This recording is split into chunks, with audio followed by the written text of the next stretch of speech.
के star and Kavita music company director Narsingh भाई कंजौली देशराज तातिया साथ से फुला म्यूजिक भाई महाकाल स्टूडियो कानताले जी सैनी राइट भाई पुष्कर कसाना दूध का नंगला।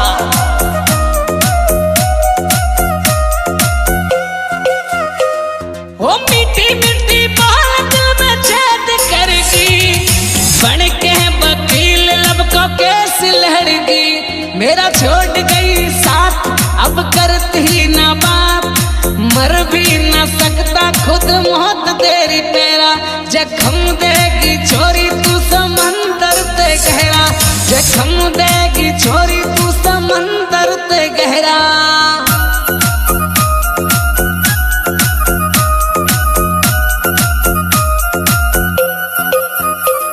ओ मीठी मीठी बात दिल में छेद करेगी ये बन के वकील लब को केस लड़गी मेरा छोड़ गई साथ अब करती ना बात मर भी ना सकता खुद मौत तेरी पेरा जख्म देगी छोरी तू समंदर ते गहरा जख्म देगी छोरी तू समंदर ते गहरा।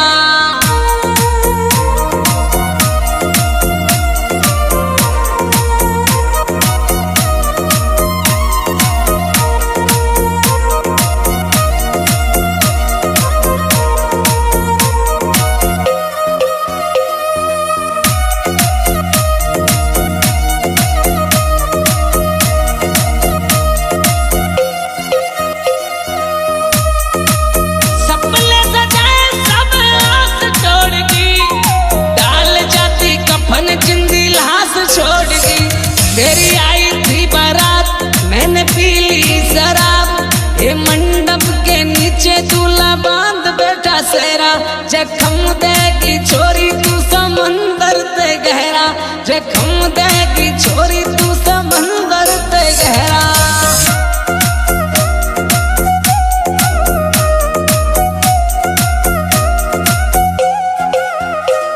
वो सपने सजाए सब आस तोड़गी डाल जाती कफन जिंदी लाश छोड़गी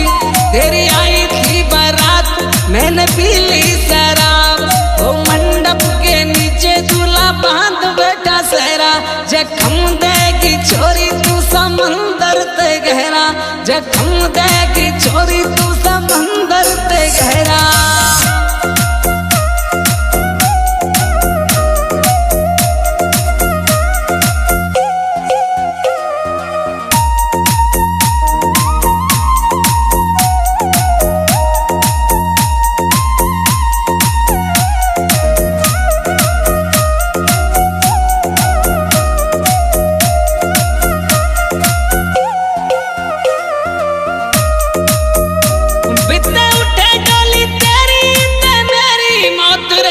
थोड़ी बहुत छोरी तेरे दिल में लेती सोच रे थोड़ी बहुत छोरी तेरे दिल में लेती सोच रे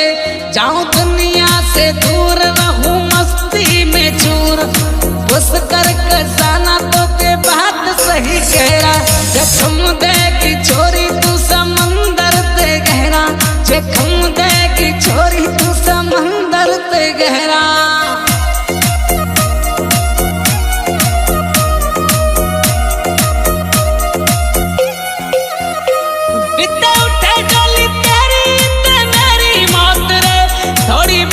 छोरी तेरे दिल में लेती सोच रे जाऊं दुनिया से दूर रहूं मस्ती में चूर पुष्कर कसाना तो ते बात सही कहरा वो जख्म देगी छोरी तू समंदर ते गहरा जख्म देगी छोरी तू समंदर ते गहरा।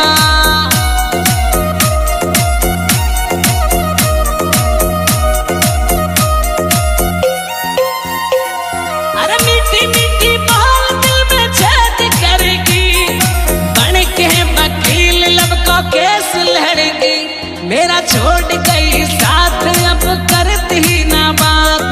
मर भी ना सकता खुद मौत तेरी पेरा जख्म देगी छोरी तू समंदर ते गहरा जख्म देगी छोरी तू समंदर ते गहरा।